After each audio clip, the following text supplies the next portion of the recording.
Au Yémen, plus précisément à Hadramout, se trouve un puits qui s'appelle le puits de Barhout. Personne n'a réussi à atteindre le fond. Les habitants du Yémen racontent que ce puits est une prison pour les djinns, et que quiconque s'approche trop du trou finit maudit ou ne revient jamais.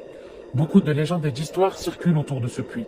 Et aujourd'hui, je vais vous raconter celle de Khaled. C'était un jeune homme de 16 ans qui vivait chez son grand-père suite au décès de son père. Il était très proche de son cousin Ali. Un jour, en revenant de l'école, Ali commence à lui raconter les légendes autour de ce puits. Khaled était convaincu que toutes ces histoires n'étaient que des balivernes, et il comptait bien le prouver.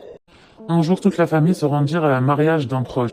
Khaled et son cousin Ali, eux, sont restés à la maison, prétextant vouloir faire des révisions dans le cadre de leurs études. Ils pouvaient enfin aller voir ce puits dont les gens parlent tant. Ali accepta de le suivre, mais à une seule condition, celle de prendre l'arme de son père pour qu'il puisse se défendre contre serpents et autres nuisibles. Une fois arrivés dans la vallée de Barhout, ils entendirent au loin le dernier appel à la prière. Ils atteignirent enfin le puits et commencèrent à inspecter la surface. C'était aussi gigantesque et profond que ce qu'on disait. On entendait un bruit incessant d'oiseaux qui volaient dans le fond du puits. Ali commença à frissonner et dit à son cousin d'invoquer Allah sans cesse. Il lui dit que ces oiseaux sont des djinns qui leur expriment leur mécontentement. Sans même comprendre pourquoi, Khaled vit son cousin Ali charger son arme et tirer en direction du puits. Ce que venait de faire Ali allait déclencher un malheur sans fin. Khaled demanda à son cousin « Mais pourquoi as-tu tiré ?» Ali lui répondit alors « Je voulais voir ce qu'il allait se passer ». Peu de temps après, le sol se mit à trembler sous leurs pieds, et d'un coup, l'arme que tenait Ali dans ses mains s'envola et tombe dans le puits, comme si quelqu'un lui avait arraché des mains. Quelques secondes après, une force soulève Ali et le jette à son tour dans le puits. Il cria de toutes ses forces. Khaled se précipita alors vers le puits et éclaire de sa lampe. Et par chance, il vit son cousin agrippé à une paroi. Il tendit son bras pour le remonter, mais il était beaucoup trop loin pour l'atteindre. Khaled sentit le désespoir monter en lui.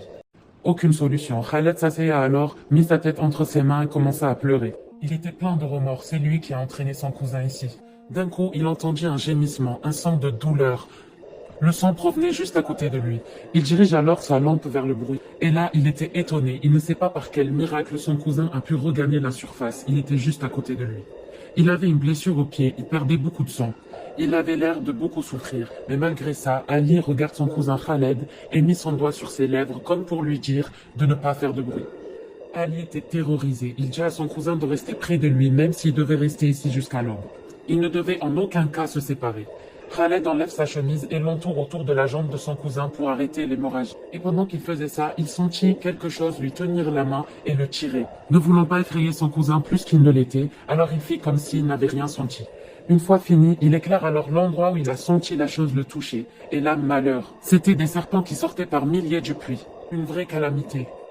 Pris de panique, il décide alors de s'enfuir en courant pour aller chercher de l'aide, laissant ainsi son cousin en proie pour les serpents. Il courait en direction de la ville et arriva à l'entrée de la vallée. À l'entrée, il y avait un homme habillé avec des vêtements d'un autre temps, comme si cet homme arrivait d'une autre époque. L'homme demande alors à Khaled qu'est-ce qu'il faisait là. Il lui répond qu'il était venu avec son cousin par curiosité pour visiter le puits. L'homme pointe de son doigt le puits et lui dit « Savez-vous quelles sont les conséquences de vos actions ?» Khaled commença alors à trembler de peur et se demanda d'où cet homme sortait. C'est alors qu'un cri déchira la nuit venant de la direction du puits. Ce cri était Ali. Khaled repartit alors en courant vers le puits et arrivé là-bas, il vit beaucoup de personnes, des gens immobiles et silencieux autour du puits. Il s'avança vers eux et leur demanda qui ils étaient et qu'est-ce qu'ils avaient fait de son cousin qui n'était plus à la place où il l'a laissé. C'est alors que l'homme qu'il a rencontré dans la vallée l'attrape par le cou, le plaque au sol et lui dit « Vous voyez ces serpents qui remplissent ce puits? Eh bien, ce ne sont pas des serpents, ce sont des démons. Ils sont emprisonnés ici depuis des milliers d'années et vos actions les a libérés. » Khaled réussit à se dégager de l'emprise de l'homme. Il commence à courir de partout dans la vallée comme quelqu'un qui a perdu la raison à la recherche de son cousin. Il crie le nom de Ali, mais rien. Il commençait à voir des serpents ramper vers sa direction. Ces serpents venaient de toutes parts. Puis d'un coup, ces mêmes serpents s'échappèrent comme si quelque chose les a effrayés. C'est alors qu'une main sortie de nulle part attrapa Khaled et le jeta au sol. Il décrit cette force comme une force inhumaine.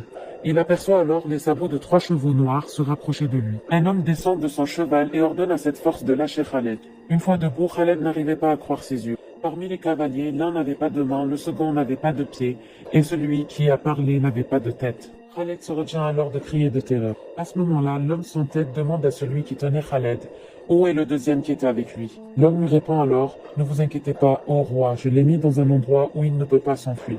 L'homme sans tête pose sa main sur la tête de Khaled et lui dit, vous savez, nous avons habité ces terres durant des milliers d'années. Nous avons alors mis des milliers de frontières entre vous et nous. Mais vous et votre ami avez violé ces frontières en venant ce soir dans cette vallée. Je suis le roi Barwoot, le roi de cette vallée, et tous ces hommes que vous avez vus et entendus sont mes disciples. Et tous ces serpents ne sont que des démons que j'ai emprisonnés durant des milliers d'années dans ce puits. L'homme sans tête continue et dit à Khaled, je te donne le choix. Si tu veux être l'un de mes disciples, alors tu as choisi la voie du salut. Si tu refuses, alors mes disciples sont partout et ils ont soif de sang humain.